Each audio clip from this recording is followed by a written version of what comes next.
Happy Thanksgiving to everybody that's associated with the Mercantile Library. I'm John Hoover here at the library, and I curated headlines of history for our members and the public.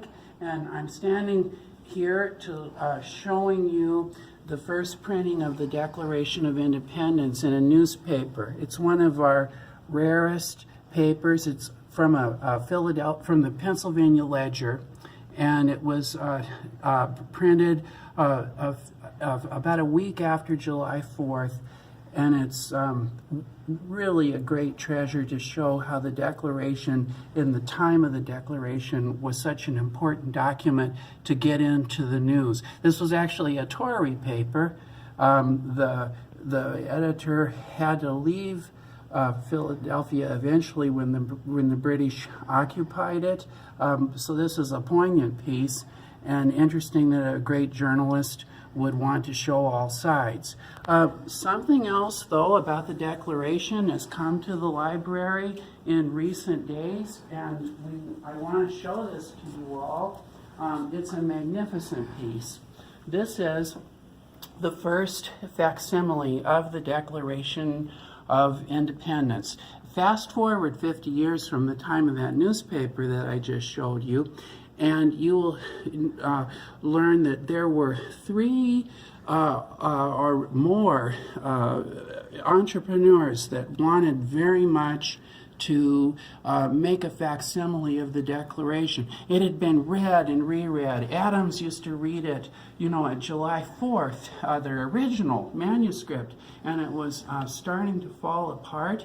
And here, 50 years out from the time of the great document's writing, there had been another war with Great Britain, and people were, after 1812, were thinking, what does American democracy mean? And they were turning back to the old documents more and more, but the documents weren't able to be shown. In fact, one of the facsimiles that was made, the stone facsimile, which came out a few years after this, supposedly was credited with even creating more damage to the actual original manuscript, engrossed manuscript of the Declaration. This particular document was the first facsimile of the Declaration, done by a professor of penmanship, Benjamin Owen Tyler, who worked in that field in a very, very industrious way. He could have been a master forger. He was so good. As you see, one of the real glories of this particular facsimile is the typography itself. It's exuberant, as well as the actual handwritten calligraphy, if you will, that went into this piece.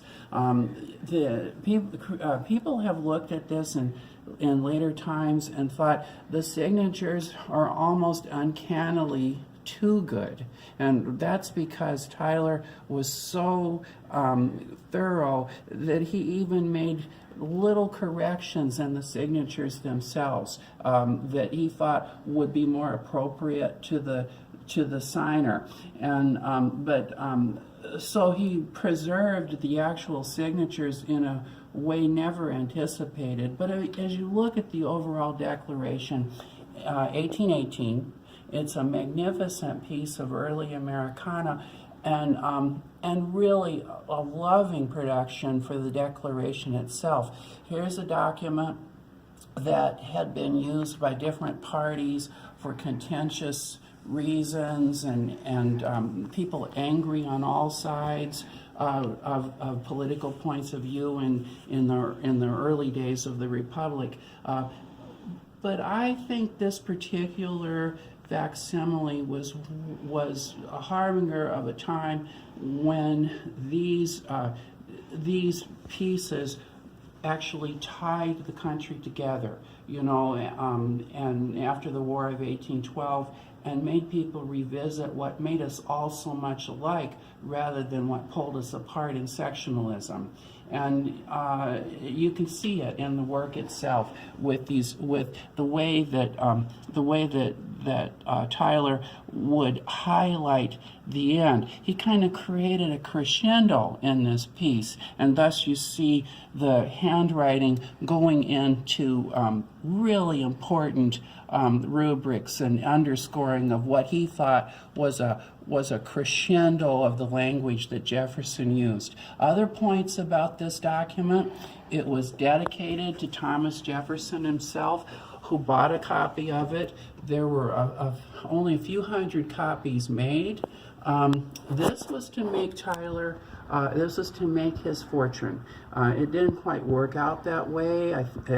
He lived in Washington for a while and then made his way to New York and tried to do some other publications, but ended up, I think, creating metal awnings and painting them and working in the house trades. But he left a great legacy here in penmanship, in facsimile reproduction, and 200 years out, this is one of the ways in which the Declaration came down to the viewing public. The Declaration of Independence itself is something that's not been duplicated in years. The facsimiles, the early facsimiles, were the ways in which it's come down to us.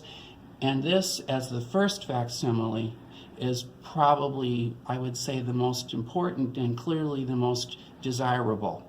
Along with our first newspaper printing of the Declaration and this particular document, I think the Mercantile's Great Americana collections have been covered end to end with really the history of the Declaration.